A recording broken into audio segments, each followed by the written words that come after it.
Hello, it's Deirdre Fay, and I wanted to talk about repairing trust today. I've been looking through comments after comments of people who are responding online to some of my posts that I've made and the pieces I've put out there. And one of the things that has really been, what's the word, sad for me is to hear people's fear and mistrust of other people. Understandably so, because for many people, they haven't had the care, the trust, the connections that they deserve or want. Like somebody recently posted, they just want respect. How normal. Like who doesn't, right? Who wouldn't want that kind of respect? Having that is important. The other piece that like people are saying things like how scary it is to rely on relationships. So understandable, right? Or what do you do if people don't like you or you feel like you're not getting what you want? And what do you do? Do you push those people away and pretend they don't matter to you? And maybe they don't, but maybe they do. And that protective mechanism of pushing them away is so strong there. Right. So I was going to compile them, but there were so many questions, right? Somebody said, so cautious that I've secluded myself because I always think, bad things, people are talking about me in a bad way or responding in a bad way. And certainly we have that, or we judge ourselves so strongly about not being able to be who we want to be, right? Like somebody said here, I gave up on deep, meaningful, or intimate relationships some time ago. I'm tired of getting hurt, used, and abandoned, right? These are normal fears, normal, like who doesn't have them, right? But what was so saddening to me is reading comment after comment of people who have given up, who have resigned themselves to live in these painful places of disconnection. And one of the core values and principles of the Becoming Safely Embodied Skills group is that there's a way to repair that yes, crummy things happened and you have been hurt and probably hurt many, many times, but that doesn't mean you have to stay that way. That you can actually repattern yourself inside yourself. And that's the hopeful piece. That's what's worth hanging on to is how do you do that? And one of the key things is coming out of isolation. So the fear that I can't or people won't, or I'm just going to get hurt again by being connected. So understandable, right? Because the past then is dictating that experience. But what we're trying to do, instead of having the past dictate what you want, we actually want to live in the here and now and do it a little bit differently. Didn't know how I would draw this out, but I just thought of a way, so I'm going to try it out here. So if we, because there's always, where's my thing over here? There's always the past and the present, right? Where is it in the drawing? Sorry, you guys, in the thing. So if we're here in this moment, right, in this moment, right, but there's a ton of our past experiences. Those of you who know my work have heard me talk about the time capsules, right? There's tons of little tiny and big moments of all kinds of good moments and painful bad moments, right, that are in there. And what tends to happen is we're here in this moment, but when these moments get activated, we live as if this is reality. So if I got hurt, like the person who said, I just want to be respected in a relationship, like who among us doesn't relate to that, right? I want that for you. I want that for all of us. We should have that. But if at some point in my life, I didn't have it, I didn't have the respect I needed, that is going to dictate my life. And this is what John Bowlby, the grandfather of attachment theory, calls the internal working model. This is the we, right? It's now and then interlocked together, right? This is the connection interlocked.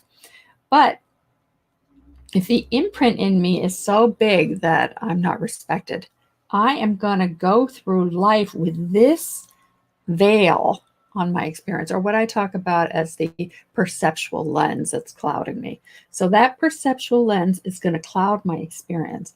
So it's going to keep me from being related to other people, connected to other people, because I'm looking through these glasses, right? Of like, I'm not going to be respected. I'm going to expect that. And when that happens, when I'm looking through that, because the imprint from the past that is leading me to experience things now. And what tends to happen, the research is so clear about this, that we replicate these patterns because we can't imagine anything else, right? It's not that you don't want anything else, you just can't imagine it because this is so strong.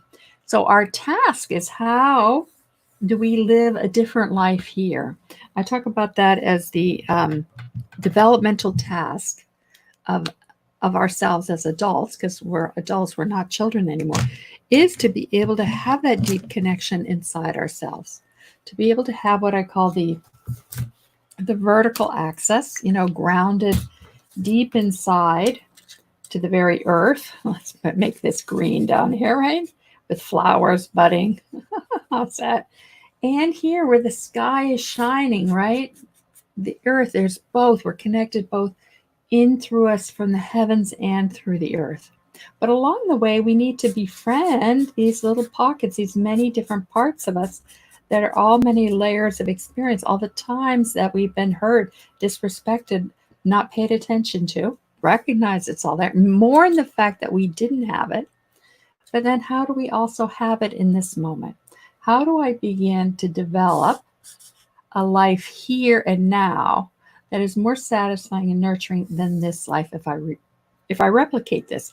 And I'll replicate this because it's an old habit. It's been done to me many times, and so I have learned how to do it. So that's what's going to keep replicating until I do something different. I have to actually practice and do something very different so that I can have a different experience inside.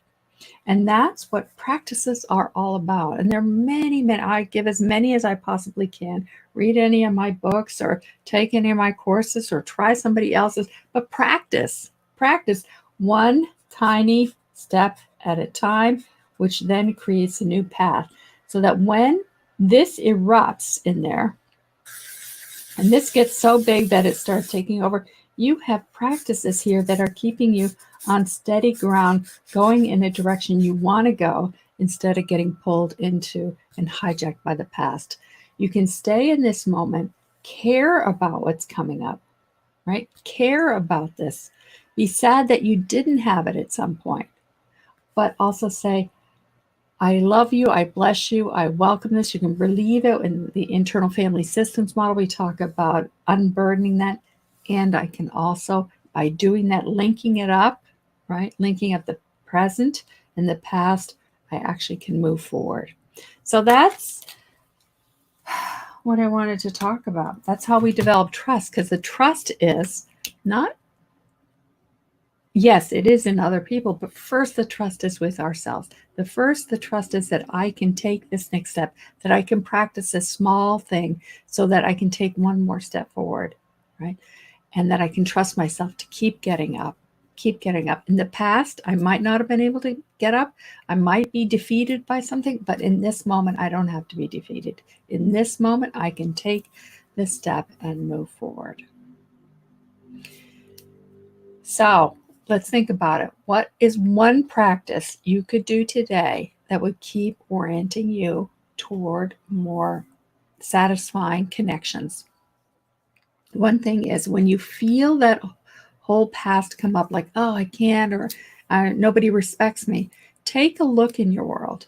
Look around and see what would respect. I'm using that as an example because somebody had said that. What would respect look like out there? If I was to see somebody interacting with another person respectfully, what would that look like? Right? And what do I feel like inside when I see that happening out there? Then I want to look at, how can I behave inside myself? How can I be respectful to myself?